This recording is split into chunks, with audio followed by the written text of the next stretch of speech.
night, the Riders back in a game for the first time since a crash that killed 2 men, including one of their teammates. Why some receiving social assistance say new changes to SAID don't meet their needs. And highlighting a new initiative encouraging safe boating during National Drowning Prevention Week. Live from our studios in Regina, this is CTV News. Good evening. The Saskatchewan Roughriders take on the Edmonton Elks tonight in a battle for first place in the West. But this game will carry extra meaning for the team. Before kickoff, the Riders will pause to honor former teammate Jayden Dalke and Regina man Bhishma Rajyaguru, who both died in a crash last weekend. Donovan Mace joins us now live at Mosaic Stadium ahead of this game tonight with more. Donovan?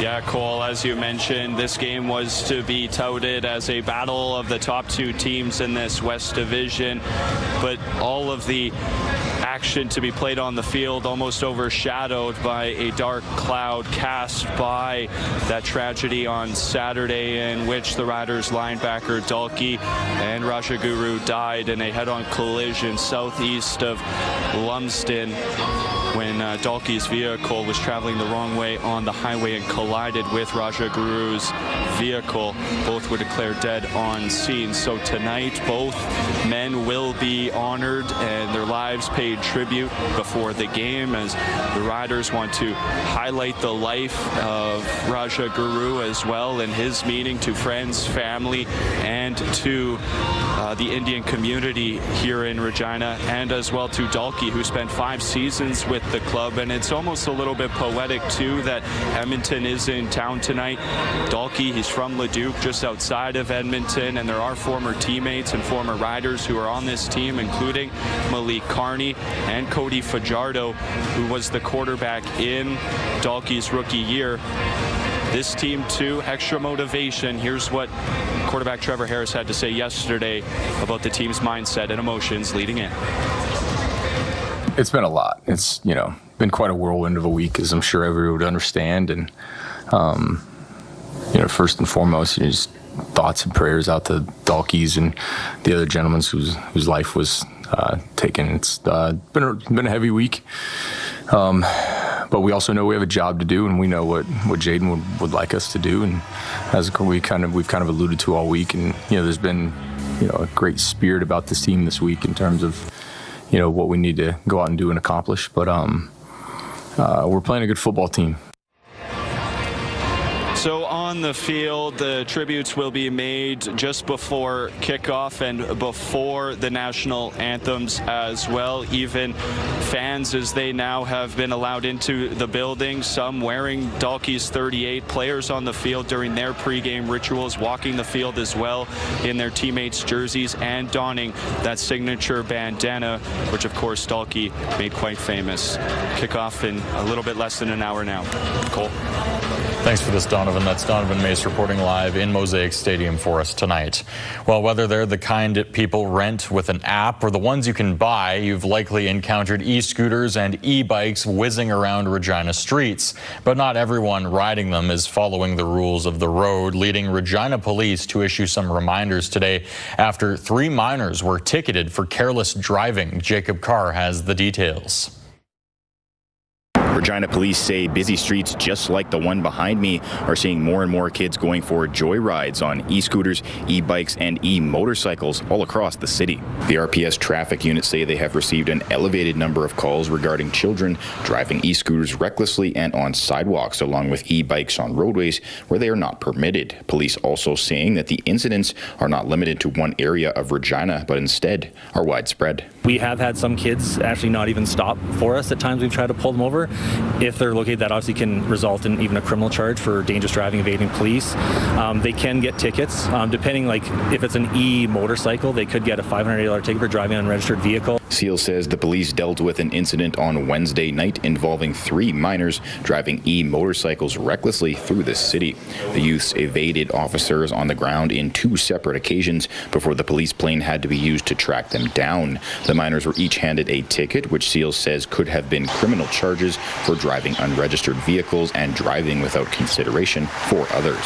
While the 3 minors only received citations in this case, police are trying to drive home the severity of failing to abide by traffic laws and say this trend could lead to eventual serious injury or even fatality. Jacob Carr, CTV News, Regina.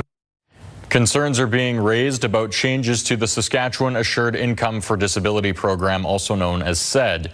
The government is streamlining benefit categories, promising modest increases. However, some recipients feel it still won't be enough. Wayne Mantika reports. Despite the fact that I had... Charmaine Hart says being on SED is a struggle.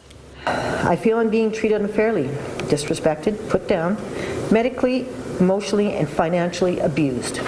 She says errors are made and you can't get through to social services for help. I have to fight for basic necessities.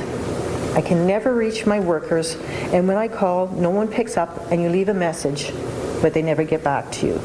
Earlier this summer, the provincial government promised to streamline the program, modestly increase benefits for 40% of clients, and answer the phone.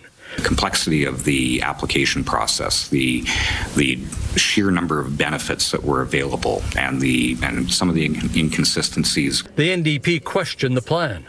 This is extreme poverty that people are being asked to live in, and constant duress from a program that is not supporting them.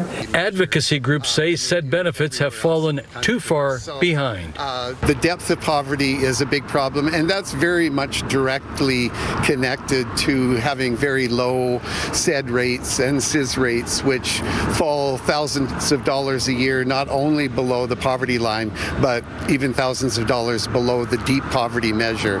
Some Saskatchewan residents are struggling to make ends meet, and perhaps no one more so than those living on disability and social assistance benefits.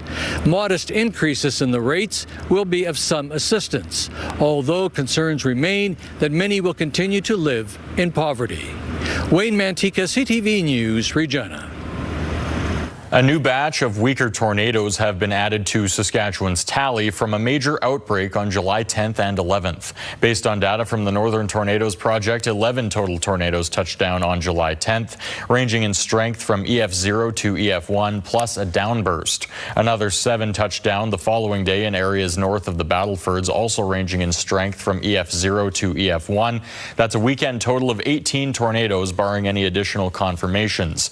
Now, based on damage reports from NTP, most of the newly added tornadoes mainly damaged grain bins, trees, outbuildings, and farmyards. Saskatchewan's 2026 tornado count for the year now sits at 34, the strongest being an EF2 and an EF3, recorded in late and early June. For a full list of the new tornadoes, locations, and damage photos, you can visit us online at ctvnews.ca/Regina.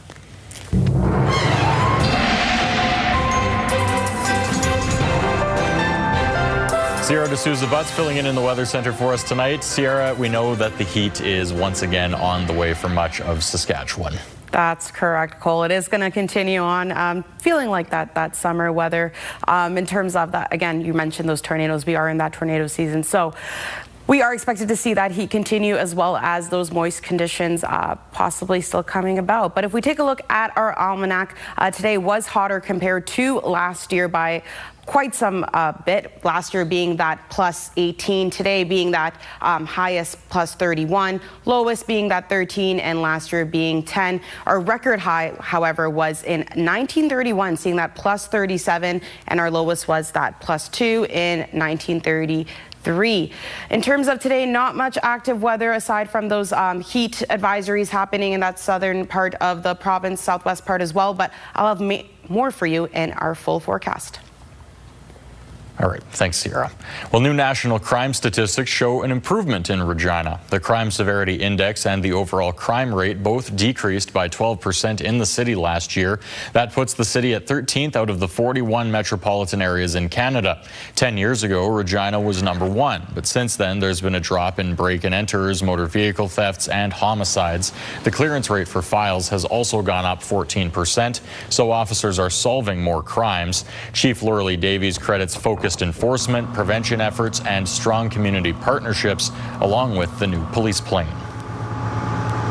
We've talked a lot about our aerial support unit and how when we can catch someone in the midst of an offense, arrest them right then. They don't have the opportunity to commit other crimes. And you think about, the investigative work when you catch somebody at the scene as opposed to trying to identify who they are, weeks or months later. There is still work to be done. Saskatchewan continues to have the highest crime severity index and highest crime rate of any province in Canada. Arson and shoplifting remain significant problems in Regina. Saskatchewan's education minister says construction on a new school for Stewart Valley will begin soon. The southwestern Saskatchewan community's former school was destroyed by a fire 4 years ago.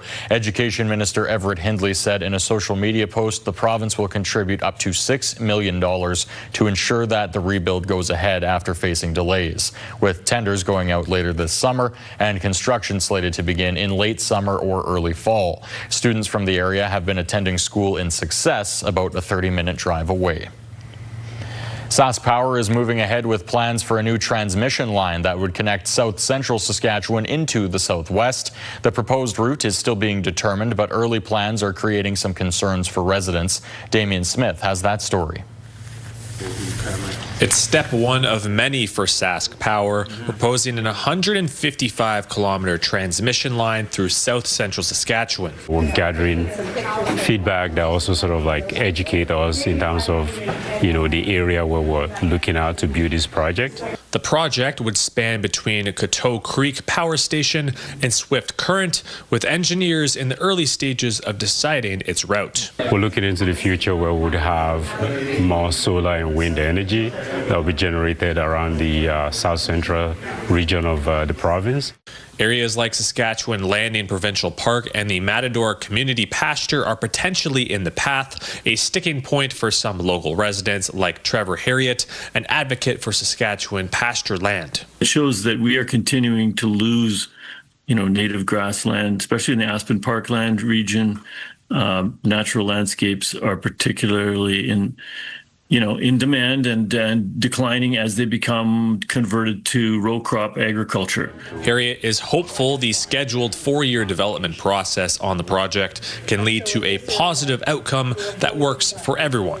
We all know as environmentalists and conservation organizations that we need a better and stronger electrical grid in this province for the electrification that we are going to need as a country to battle climate change and to reduce our carbon footprint. In the meantime, SaskPower says they're working with rights holders, Métis communities, local municipalities, and landowners.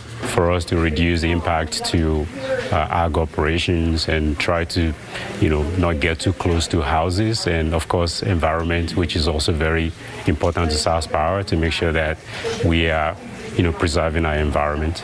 According to SaskPower, the engineering design of the transmission line project is expected to be complete by fall of 2028, and construction with power is expected to be complete by 2030. Damien Smith, CTV News, Swift Current. According to the latest data, 450 people die from drowning every year in Canada. In an effort to promote water safety in Saskatchewan, a local water response unit recently expanded their team to help get the word out on what you should have on board your boat. Mick Favel dives in. Sophia Soden is putting on her life jacket, about to head on to Echo Lake. She is a part of a new group focused on promoting boating and water safety. We can answer any questions that people don't know, and especially for the boats. Lots of people don't think of the things you need on your boat. Lots of people just bring life jackets. They don't think you need a whistle or a flashlight. The program is a new addition to the Amphibious Response Support Unit 1. The safety group is equipped to handle a number of challenges on the water and says seconds and minutes are critical during an emergency. The sooner we can get that victim out of the water and to shore and administer first aid and get them the help that they need on dry land, the better chances they actually have for survival. This week is National Drowning Prevention Week. A According to the most recent data, Saskatchewan averages 24 fatal drownings per year. The Response Support Unit stresses the importance of wearing a personal flotation device to everyone they speak to. That's probably the biggest thing you can do for your safety is wear a PFD. The other thing is, do a sail plan. Talk to people where you're going. Take care of your equipment.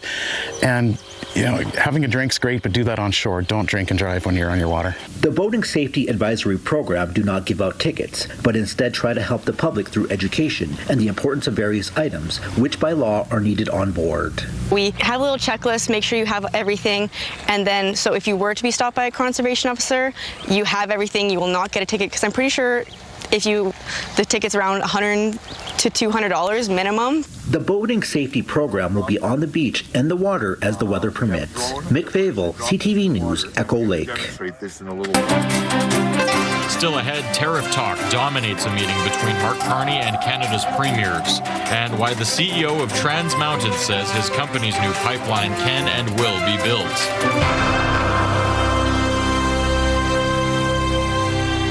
Prime Minister Mark Carney met with Canada's provincial and territorial premiers today. The Prime Minister promising to do whatever it takes to defend and support Canadian families, workers, and businesses in the face of the latest tariff threat from the U.S. Here's CTV's Rachel Aiello with more.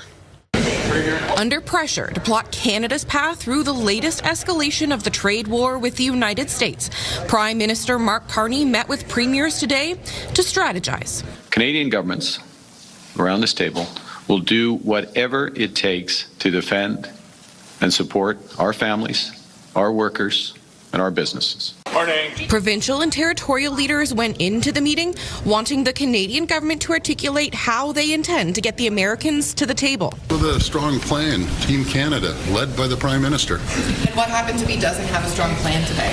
Well, I don't expect him to have the T's crossed and I's dotted, but it's a Team Canada approach led by the Prime Minister. Canada-U.S. Trade Minister Dominic LeBlanc and Chief Negotiator Janice Charette joined today's talks. And hours later, First Ministers emerged united and with new resolve. We're ready. We're ready because we've been focusing on what we can control. And that's building our strength at home. As the clock ticks towards U.S. President Donald Trump's new tariffs coming into effect, Carney said he sees the current deadline as both a potential endgame, but also just another pressure tactic. Everything's on the table if there's no agreement, depending on the outcome of the negotiations. And premiers, while initially differing on retaliation, agreed the best outcome would be to get a comprehensive deal that provides relief for the full range of tariff-affected sectors. 97% of our goods cross the border without tariffs, but we'd like it to be 100%. And we'd like it to be the same way for the rest of the country as well. The Prime Minister was also pressed to keep provinces in the loop as negotiations intensify. Canada's at its best when provinces and territories and the federal government work together. Carney and the premiers also agreed to keep up efforts to strengthen the domestic economy, to reduce Canada's reliance on the United States long term, from breaking down even more interprovincial trade barriers to building more major energy projects. Rachel Aiello, CTV News, Charlottetown.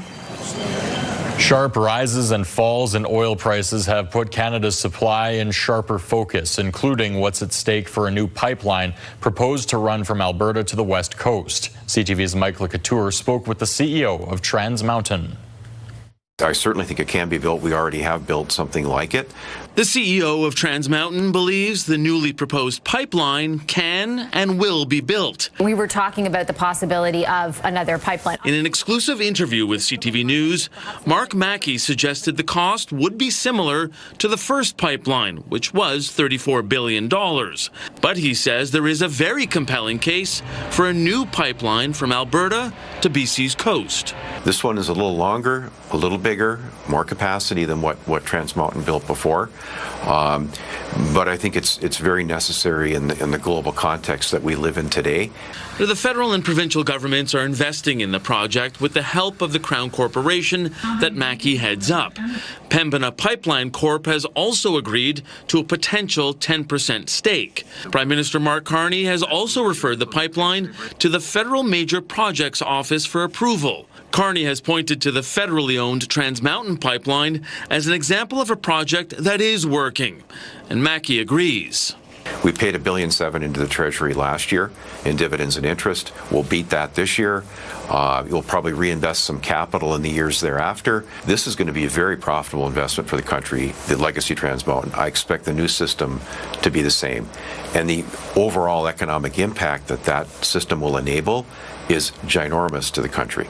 Asked if he believes if the federal government should sell the pipeline that it already owns, Mackey said Canada should hold on to it, adding it's far too strategic to the country. Mike Lecouteur, CTV News, Ottawa. The wildfire situation in British Columbia is worsening. You know, you can see the sparks are falling everywhere. There's a tree on fire. Doorbell cameras captured the ferocity of the Brunswick Fire Complex near Boston Bar. The new Anderson Creek fire has joined a 3-fire complex that's burning out of control near the community. More than 450 properties remain under evacuation orders. It's now been a week since 11-year-old Calgary boy Parker Wells went missing. Police say there's still a belief Parker can be found alive, and efforts to find him are not being scaled back. These cabinets are plenty big enough for a small person to hide, especially if they don't have shelves inside. Any bins you may have that store water, garbage, or recycling. Take a couple seconds and have a quick look. Calgary police posting a video showing possible hiding spots that residents are asked to check on their properties. That includes hot tubs under decks and inside sheds. Parker was last seen Thursday afternoon. He was shirtless with dark shorts and black headphones. The Canadian government is urging anyone traveling to the United States to be extra cautious because of the high-profile outbreak of cyclosporiasis. The stomach-upsetting outbreak has been making headlines across the U.S., with thousands of suspected cases linked to contaminated lettuce. In response, Ottawa has raised its travel advisory in the U.S. to orange for cyclosporiasis. Travelers are being urged to thoroughly wash fresh fruits and vegetables, even if they're labeled as pre-washed. Canada has no known outbreaks. Coming up, a group of Tibetan monks visit a Saskatchewan First Nation as part of a series of ceremonies and a cultural exchange.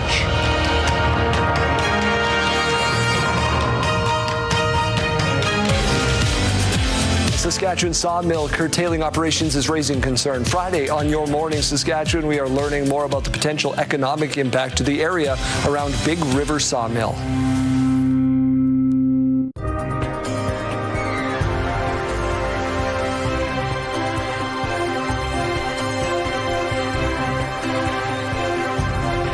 Thanks for watching our show this evening. Let's take a look at that sky cam in Regina. Nice and hot at that plus 30 with that wind speed being that 13 kilometers right now. Nice and sunny. That's kind of been the theme all day today. In terms of today, not much active weather aside from that heat warnings, or heat advisories, I should say, in that southwest part and much of the central part of Saskatchewan. If we take a look at that north, we did see those risk of thunderstorms happening throughout today and going into the evening. In terms of what's to come as we head into tonight, there is a chance of showers that's going to be happening in that Wynyard area as well as Regina, Yorkton. So be expected for that, and it will be happening overnight as we head into Friday morning, though those will clear out in for much of that southern part and Regina area of the province. Heading into Saturday morning, I should say, again, not much active weather. Will be nice and hot throughout the weekend going into Sunday as well. If we take a look at your forecast for tonight, we can expect to see La Loche that a plus 13, as well as La Ronge that plus 15, Lloydminster plus 13. As for tomorrow, plus 29, Prince Albert 14, and tomorrow plus 27.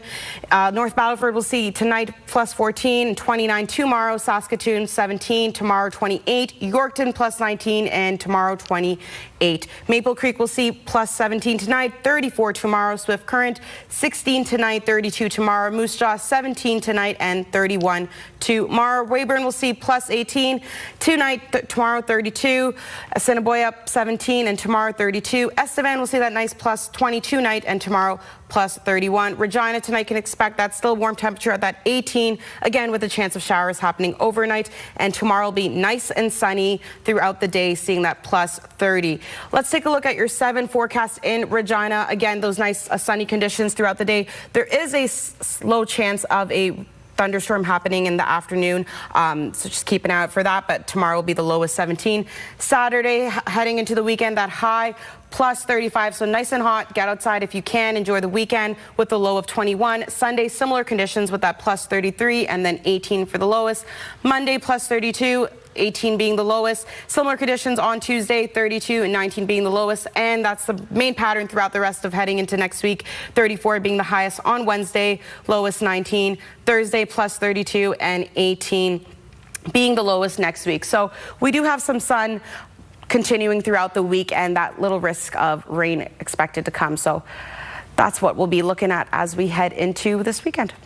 Well, hopefully, Sierra, we can see that rainfall hold off until after the Rider game tonight. That would be fantastic for everybody heading to Mosaic Stadium this evening. That would be ideal, and I hope everyone enjoys the game who is going out. Absolutely, absolutely, and hopefully we can also avoid some of that, some of those thunderstorms tomorrow as well. Had enough active weather this summer, but we might not be totally out of the woods just yet. All right, thanks, Sierra.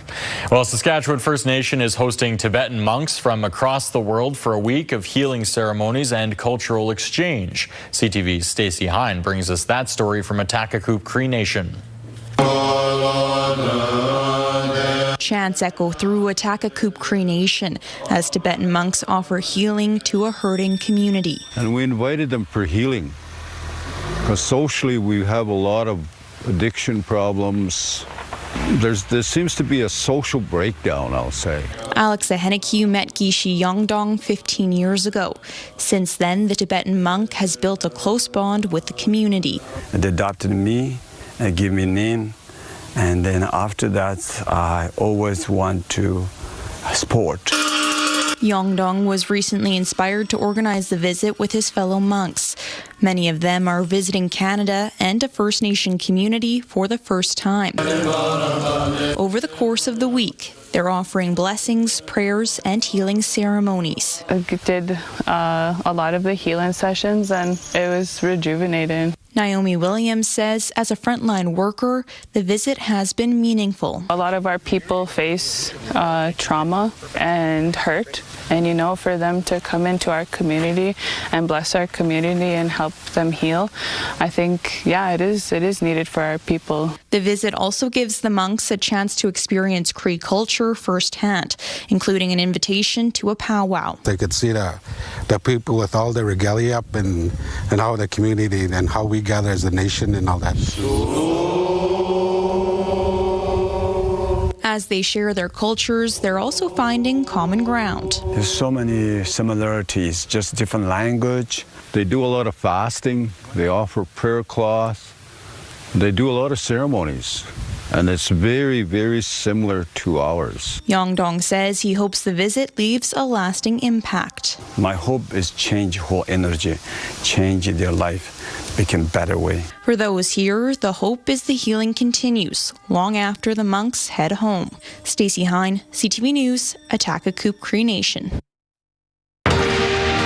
Still ahead, a key piece of the Riders' defense back in the lineup tonight, plus a preview of the game on this week's X's and O's.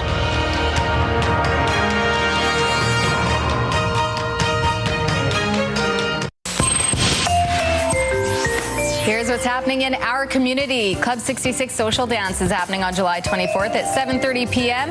at the 55 Plus Community Center located at 2134 Winnipeg Street.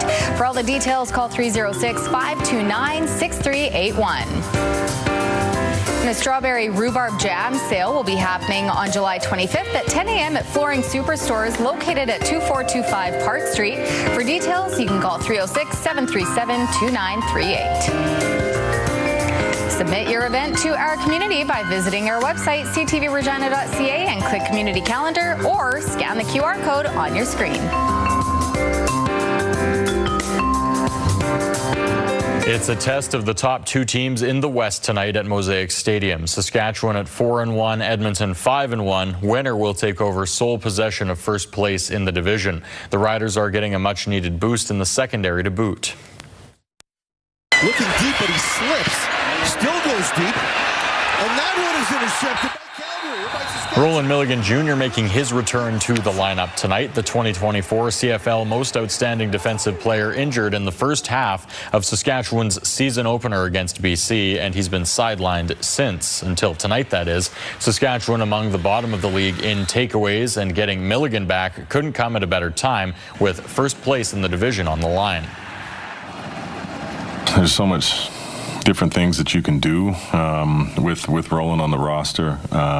You know, it opens up your playbook, obviously, defensively, but I think just having that security blanket, you know, in any game, you're looking for situations where somebody can make a play. When you know you got zero back there, the percentages, you just feel like it's going to be a little bit higher. Winning the turnover battle expected to be a key today against a strong Elks defense. Edmonton leads the league in takeaways with 21 and a turnover ratio at +11. Saskatchewan, meanwhile, forced just 7 turnovers so far this season, but did have 4 last game, scoring 27 points off those against Hamilton. Kickoff tonight is 7 p.m. at Mosaic Stadium in just under half an hour's time.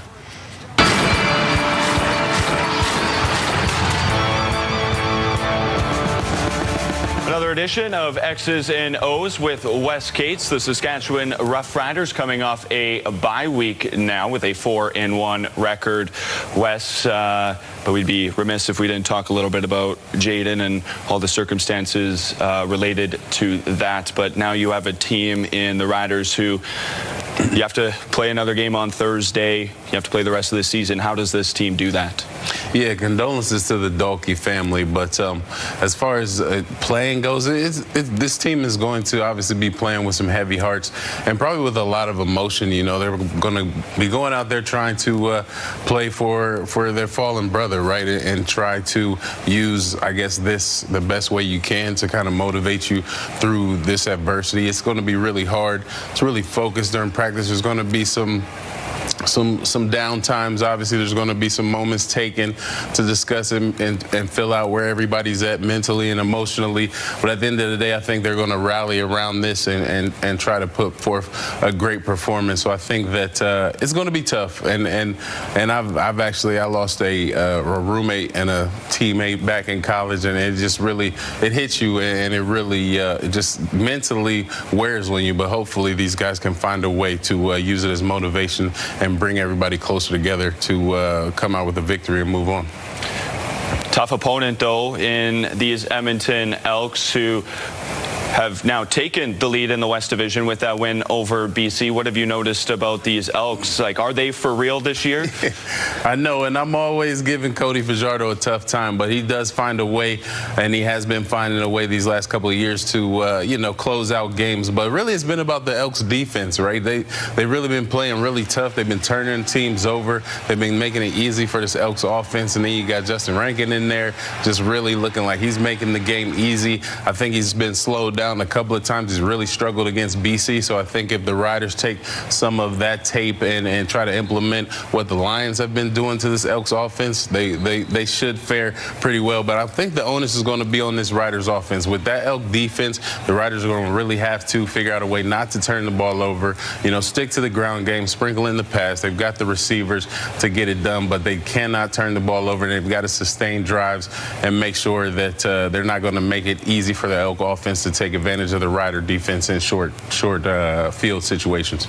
And a rare home-and-home series with the Elks, where these next 2 games will decide who is the top of the West.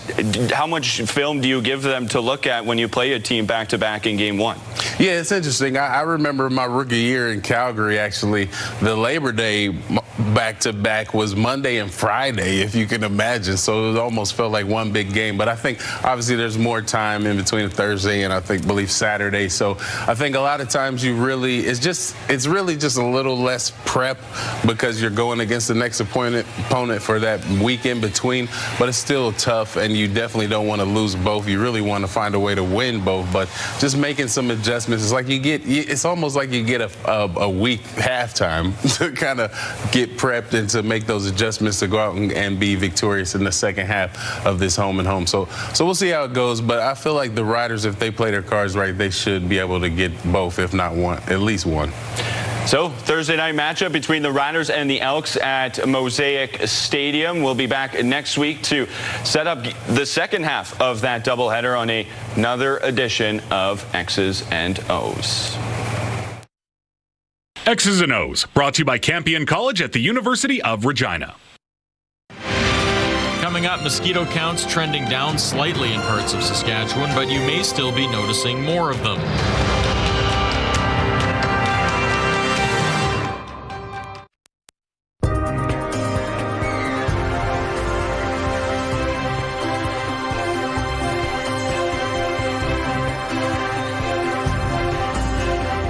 Welcome back to the show. Let's take a look at your rural forecast. In Meadow Lake, we have that plus 28 right over there. And then in Lloydminster, we have that plus 29.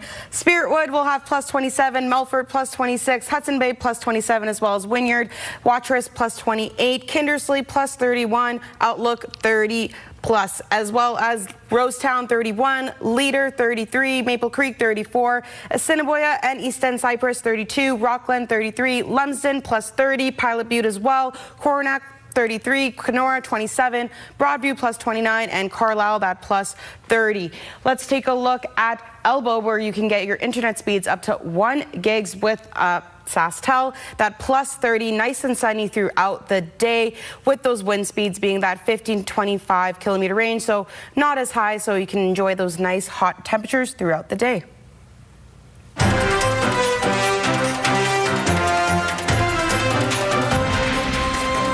A Martinsville company has been charged after a Saskatoon overpass was damaged earlier this year. Keeley Contracting Limited is facing 2 traffic bylaw offenses in connection to a collision that saw a large vehicle hit the railway overpass on Circle Drive and 108th Street in March. Both the driver and the company have been charged with operating a vehicle in a manner that causes damage to city infrastructure.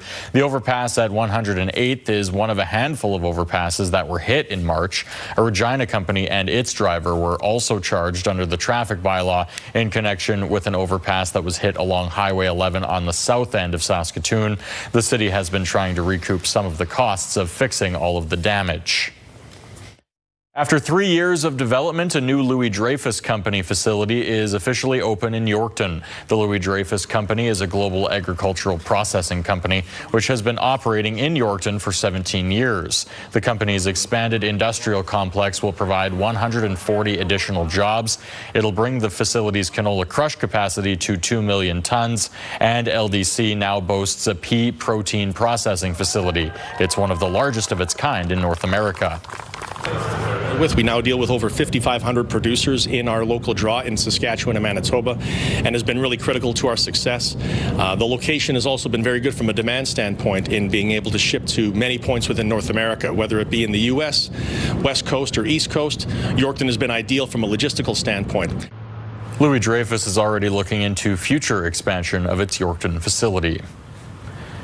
More warm, dry conditions are keeping Saskatchewan crops developing as haying continues. The warmth and humidity is creating ideal conditions for disease development, though, so many producers are applying fungicides and proactively spraying. Rainfall resulted in some localized flooding last week, the Beanfate area leading the way with 126 millimeters of rain. Fall cereals are closest to normal development after a late start, while oilseeds, spring cereals, and annual forages are further behind. More than half of Saskatchewan's hay crop is now cut, baled, or silaged. A new potash project northeast of Regina has begun drilling. The Buffalo Potash Corporation is operating the site near Disley, near the 2 other existing solution-based potash mines. Buffalo has now drilled 2 wells to build the company's geological understanding of the site and support a feasibility study for 2 other projects nearby. This initial site is expected to produce 125,000 tons of soluble-grade potash annually, according to the company. If you've been swatting away mosquitoes a bit more this summer, you're not the only one. It's been a historically bad year for mosquitoes in many parts of the province, thanks to the combination of heavy rain and extreme heat creating a mosquito surge across much of Saskatchewan. Saskatoon is now seeing some of its highest counts in years, with traps averaging 168 mosquitoes last week. That's a sharp increase from earlier this month and higher than any weekly count in 2025. Let's take a look at your farm market. Street price of canola was up about $1.20 today to $783.95 per ton. The futures price was also up over the $835 per ton mark, rather.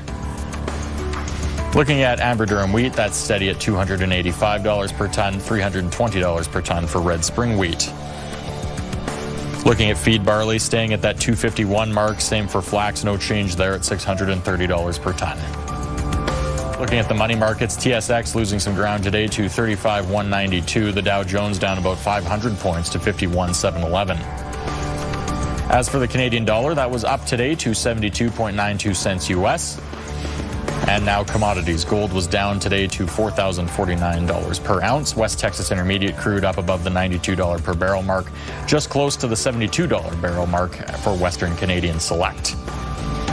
As for gas prices in Regina, they're most commonly $177.9. Lowest you'll see is $158.9.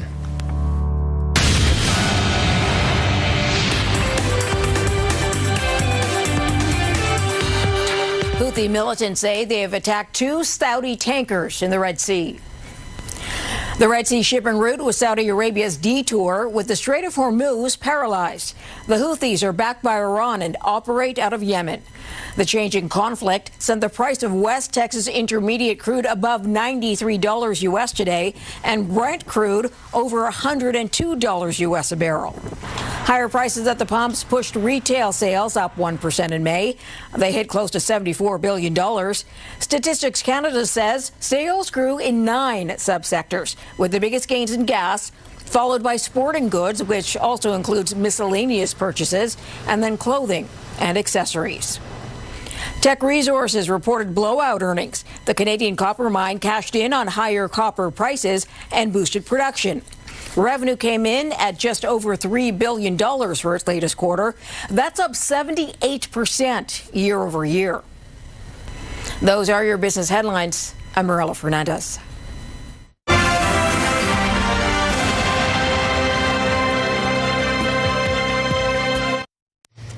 Coming up tonight on CTV, we have back-to-back episodes of The Big Bang Theory, followed by another back-to-back of Children Ruin Everything, followed by The Traitors Canada. I've heard good things about that show at 9 o'clock. The Big Bang Theory again at 10. E-Talk at 10:30. We'll have CTV National News on at 11. And Connor Chan will be here with your local headlines at 11:30, including all the recap and highlights from tonight's Rider game against the Edmonton Elks.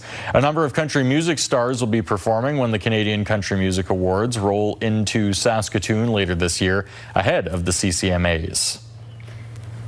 The 2026 CCMA Legends Show on September 17th in Saskatoon is part of Country Music Week and will feature performances by Tennille Arts, Patricia Conroy, George Fox, Hunter Brothers, Brett Kiesel, Casely Kulik, Jason McCoy, Michelle Wright, among others. This year, the CCMA is celebrating 50 years. The awards will be handed out on September 19th at SaskTel Center. You can also watch it right here on CTV. Absolutely. Looking forward to it. Big list of artists right there. Absolutely. And some Saskatchewan talent in there as well. Weyburn's Tennille Arts, the Hunter Brothers from down in the Shaunavon area. Not bad. Not bad. Good lineup. A shocking moment yesterday in New Jersey caught on camera. Watch as a semi-truck hauling a forklift catches an overhead power line, yanking them down and ripping the attached hydro pole out of the ground, sending it flying. Whoa, there it is. Ooh.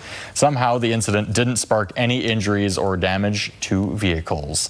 That's all we have for you so far tonight. Thank you so much for joining us. Of course, we will again have the Rider game recap on for you at 11:30 tonight. Sierra, any weekend plans? No, but hopefully we can make it for the Rider game still. I guess it's Thursday. Absolutely. Well, I think we can make it down. We can make it down. It's Thursday, so you still got some time to lock in some weekend plans. Things are going to warm up. Yep. Maybe a little too much for some people, but I'm okay with a little bit of heat. It is the summer after all, so we'll make the most of it. Right on. Thanks so much for joining us. Take care.